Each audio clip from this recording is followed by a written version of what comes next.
மீன ராசிக்குரிய சூரிய பேச்சு பலன்களை தற்பொழுது பார்க்கவிருக்கின்றோம். உங்கள் ராசிக்கு 4ஆம் இடம் மிதுன ராசியிலே இருந்து 5ஆம் இடம் கடக ராசிக்கு சூரிய பகவான் பயிற்சி ஆகிறார். பொதுவாக கடக ராசியிலே சூரியன் அமர்வதே ஆடி மாதம். சூரியன் அடிப்படையாக கொண்டே தமிழ் மாதங்கள் அமைகின்றது. அவ்வாறு பார்க்கின்றபோது உங்கள் ராசிக்கு 6ஆம் இடத்துக்குரிய சூரிய பகவான் 5ஆம் இடம் பஞ்சமஸ்தானத்தில் அமர்கின்றார். 5லே சூரியன் அமர்வது யோகம் அல்ல. 6க்குரியவர் 6ஆம் இடம் ஆதிபத்திய விசேஷம் இல்லாத கடன் மற்றும் ரணருண ரோக சத்துருஸ்தானம். 6ஆம் இடத்துக்குரியவர் 5லே அமர்கின்றது. கடன் பிரச்சனையில் அதிகரிக்கும். ஏற்கனவே வாங்கிய கடனுக்குரிய தொல்லைகள் இப்பொழுது எதிரொலிக்கும். இது வரைக்கும் முடிஞ்ச வரைக்கும் சமாளிச்சுருப்பீங்க. இப்போ அது கொஞ்சம் அதிகமாக நெருக்கடியை கொடுக்கும், அழுத்தத்தை கொடுக்கும். ஜென்ம சனி வேறு நடந்து கொண்டிருக்கிறது. சனி வக்ரமாக இருப்பதால் பாதிப்பு இல்லை. ஆனாலும் இந்த நேரத்தில் அவர் உங்களுடைய பொருளாதார முன்னேற்றத்துக்குரிய முட்டுக்கட்டைகளை கொடுப்பதனால் கடன் தொல்லைகளால் ஏற்படக்கூடிய பாதிப்புகளிலிருந்து அழுத்தங்கள் கொஞ்சம் ஏற்படும். அது கொஞ்சம் இந்த நேரத்தில் நீங்கள் கவனமாக இருக்க வேண்டும். ராசியாதிபதியும் 4லே உங்களுக்கு யோகத்தை தரக்கூடிய செவ்வாய் 6ல் இருப்பது இந்த தருணங்களில் நல்லது என்றால் அவரும் உங்கள் ராசிக்கு 7க்கு வந்து விடுவார். எனவே இந்த ஆடி மாத நேரங்களிலே நீங்கள் உங்களுடைய செயல்களிலே எச்சரிக்கையாகவும் முயற்சிகளிலே கொஞ்சம் நிதானமாகவும் இருப்பது நல்லது.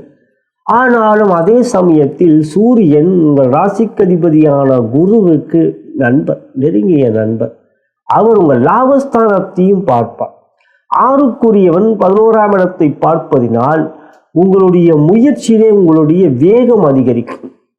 எந்த ஒரு செயலிலும் நம்மளுடைய வேகமும் விவேகமாக இருந்தால் வெற்றிகளின் மூலம் அடைய முடியும் என்கின்ற தன்னம்பிக்கையோடு முயற்சிகள் எடுக்கின்ற பொழுது கோள்களின் கோலாட்டத்தில் அவையும் நீங்கள் எதிர்கொண்டு வெற்றிகளையும் நீங்கள் பெறுவீர்கள்.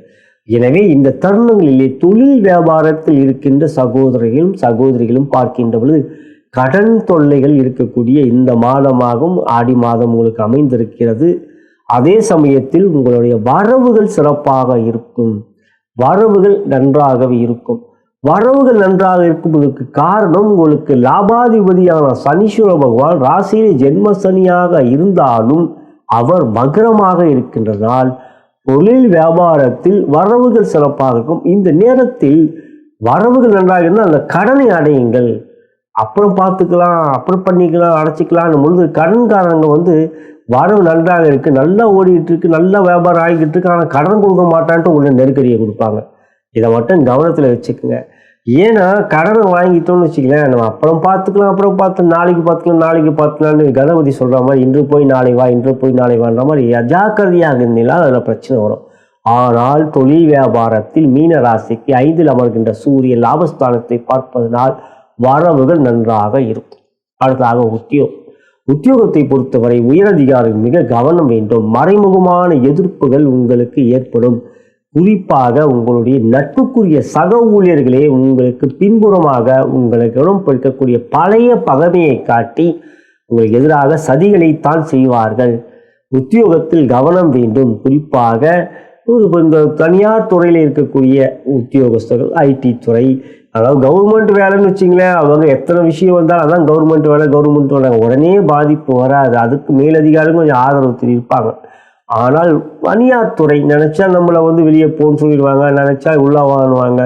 அப்படிங்கிற நிலை இருக்கக்கூடிய தனியார் துறையில் இருக்கின்றவர்கள் உத்தியோகத்தில் இருக்கக்கூடிய மீனராசியில் சகோதரிகளுக்கு இந்த தருணம் ஆடி மாதத்தில் எச்சரிக்கை, கவனம், கோபம் வரும். தேவையில்லாத விஷயங்களில் பகைமையை ஏற்படுத்தி கொள்வீர்கள். அந்த பகைமை உங்களுக்கு எதிராக இப்பொழுது இருமுனை தாக்குதல், மும்முனை தாக்குதலாக ஏற்படும். எனவே கவனமாக நிதானமாக செயல்பட வேண்டும். இந்த நேரத்தில் ஜென்ம சனி வக்ரமாக இருப்பதனால் மனதிலே சில நேரங்களிலே தழுந்த அழுத்தத்தையும் கொஞ்சம் தேவையில்லாத விஷயத்தில் எண்ணத்தில் தடுமாற்றங்களையும் ஏற்படுத்தும். எனவே இந்த தருணங்களில் உத்தியோகத்தில் இருப்பவர்கள் எச்சரிக்கை, இறை வழிபாடு அவசியம். தினந்தோறும் கணபதி ஆலயம் சென்றுவிட்டு அல்லது வீட்டிலே கணபதியை வணங்கிவிட்டு நீங்கள் கந்திஷ்டி கணபதியை வீட்டில் வைத்து அவற்றை வணங்கிவிட்டு எந்த ஒரு செயலிலும் ஈடுபாட்டை தினந்தோறும் காட்டுவது நல்லது. அதிகாலையில் சூரிய நமஸ்காரம் செய்வதன் மூலம் சூரியனால் ஏற்படக்கூடிய சூரிய நமஸ்காரம், சூரியனை பார்த்து ஒரு ஆதித்ய விதியின் ஸ்லோகங்கள் சொல்வது, இந்த ஒரு 2-3 நிமிடங்கள் சூரியனை வணங்கிவிட்டு காலையில் தினந்தோறும் செயல்படுவதன் மூலம் சூரியனுடைய பாதிப்புகள் இருக்காது. இவற்றை கடைபிடியுங்கள். இந்த தருணங்களிலே உத்தியோகத்திலும் நிதானம் என்னும் தொழில் வியாபார உத்தியில் சில பிரச்சனைகள் இருக்கின்றது. அவற்றில் எச்சரிக்கையாக இருந்தால் நம்மளுடைய வெற்றிகள் நம்மளாலேயே அடைய முடியும். இதுவே உண்மை. நலம் பெறுக, வளம் பெறுக.